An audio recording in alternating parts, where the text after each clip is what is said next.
चमचमाती पटरियों पर दौड़ती देश किसान यानी वंदे भारत एक्सप्रेस को देखकर हम सब सीना चौड़ा करते हैं। लेकिन क्या आपके कलेजे में यह बात हजम हो सकती है कि हम हिंदुस्तानी अपनी इसी चमचमाती ट्रेन को किश्तों में चुराकर अपने घर के बाथरूम और दीवान पर सजा चुके हैं? जी हाँ, चौंकिए मत और ना ही पटरी चोरों का कोई गैंग ढूंढिए, क्योंकि यह सस्पेंस थ्रिलर किसी और ने नहीं बल्कि ऐसे कोच में सफर करने वाले सफेद पोश रईसों ने लिखा है। जरा दिमाग के घोड़े दौड़ाइए और सोचिए कि जब हर 11 सेकंड में कोई अपनी उंगलियों की सफाई दिखाते हुए रेलवे का कंबल तकिया पार कर दे और हर 30 सेकंड में एक तौलिया गायब हो जाए, तो 4 साल की इस महान डकैती का कुल स्कोर बैठता है पूरे 1,57,00,000। अब अगर इस पूरी सरकारी लूटपाट की तिजोरी का हिसाब लगाएं तो सरकारी खजाने को पूरे 104 करोड़ रुपए का तगड़ा छूड़ा लग चुका है।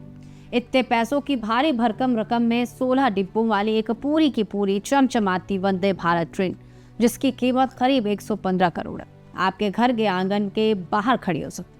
यह कोई हवाई कहानी या फिल्मी गप नहीं है, बल्कि देश के 59 रेल डिवीजनों में से आई 54 डिवीजनों की RTI रिपोर्ट का वो कड़वा और सनसनीखेज सच है, जिसने जनवरी 2022 से लेकर मई 2026 तक के रईसाना शाहकार नामों की कलई खोल कर रख। और सबसे मजेदार बात तो ये है कि इस बहती गंगा में हाथ साफ करने वाले लोग कोई फटेहाल गरीब या मजबूरी के मारे मजदूर नहीं, या तो उन बड़े साहबों की कलाकारी है जो हजारों रुपयों का भारी टिकट जेब में रखकर फर्स्ट, सेकंड या थर्ड AC के डिब्बों में ठाठ से घुसते हैं, ब्रांडेड सूट बूट और चमचमाते जूतों की रौबदार थमक दिखाते हैं और स्टेशन आते ही बेहद शातिर अंदाज में 48 रुपए का सरकारी तौलिया अपने VIP बैग के सुपुर्द कर देते। साल 2022 से 2025 के बीच इस VIP चोरी में 56% का जो करंट दौड़ा है, उसकी वजह अपराधियों की कोई मजबूरी नहीं बल्कि पैसा वसूल करने वाली एक बीमार और खोखली मानसिकता है, जहां ट्रेन का लेट होना, खाना ठंडा मिलना या वॉशरूम का गंदा होना इस चोरी को चोरी नहीं बल्कि अपना जायज डिस्काउंट और वसूली मान बैठता है। अब जरा इस चोरी के चस्के की रंगीन फहरिस्त पर नजर डालते हैं तो 48 रुपए का छोटा मासूम और हल्का तौलिया चोरों की लिस्ट में टॉप पर विराजमान, क्योंकि साहब चोरी में तो सहूलियत चाहिए। इसे मरोड़ा, लैपटॉप के पीछे दबाया, चेन बंद की और बन गई शरीफ पाप। इसके ठीक बाद नंबर आता है 55 रुपए के तकिया कवर का, फिर 190 रुपए की मखमली चादर का और चौथे नंबर पर आता है 343 रुपए का भारी भरकम कंबल चुराने के लिए तो बाकायदा कलाकारी की जाती है। पहले अटेंडेंट से कहा जाएगा कि भाई जरा AC धीमा करो, ठंड लग रही है, और फिर जैसे ही बत्ती गुल हुई उस कंबल को बड़े से ट्रॉली बैग में ठूस कर पैक कर दिया जाता है। और 5वें नंबर पे तो गजब ही हो जाता है जब पूरा का पूरा 115 रुपए का तकिया ही गायब कर दिया जाता है। लोग स्टेशन पर सीना तान कर बगल में सरकारी तकिया दबाए ऐसे चलते हैं मानो TT सामने आ भी जाए तो दिल धड़केगा पर तकिया नहीं छूटेगा। और फिर इसी तकिए को घर ले जाकर मेहमानों के सामने दीवान पर सजाकर देश के सिस्टम पर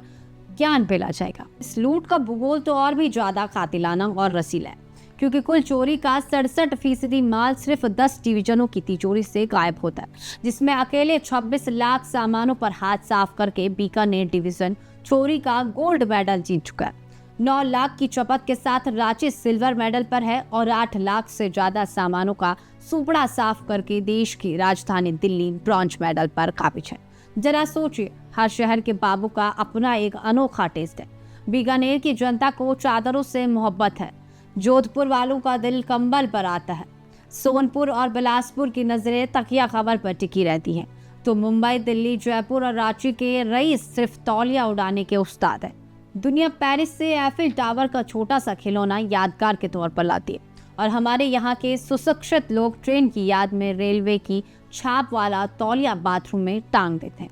पर ठहरी, इस मुफ्तखोरी की रईसी का जो सबसे डरावना और कलेजा चीर देने वाला सच है, उसे सुनकर आपकी रूह कांप जाएगी। इस 100 करोड़ों से ज्यादा की लूट का हर्जाना न तो कोई बड़ा नेता भरता है और न ही रेलवे का कोई बड़ा अफसर। इसका सीधा और क्रूर चाबुक चलता है उस गरीब AC अटेंडेंट की पीठ पर जो रात भर जाकर अपनी नींद हराम करके आपको पेट्रोल बांटता है।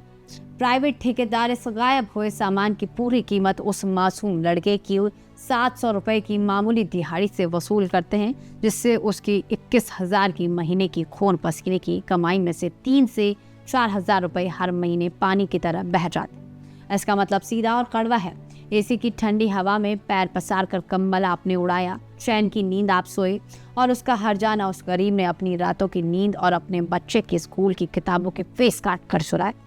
अगर आप सोच रहे हैं कि एक तौलिए से मेरा क्या बिगड़ेगा, तो जरा कानून की किताब का पन्ना भी पलट लीजिए। रेलवे प्रॉपर्टी एक्ट के तहत यह एक संगीन और गैर जमानती अपराध की श्रेणी में आता है, जहां आरपीएफ को आपका वीआईपी बैग बीच प्लेटफॉर्म पर खोलने का पूरा हक है।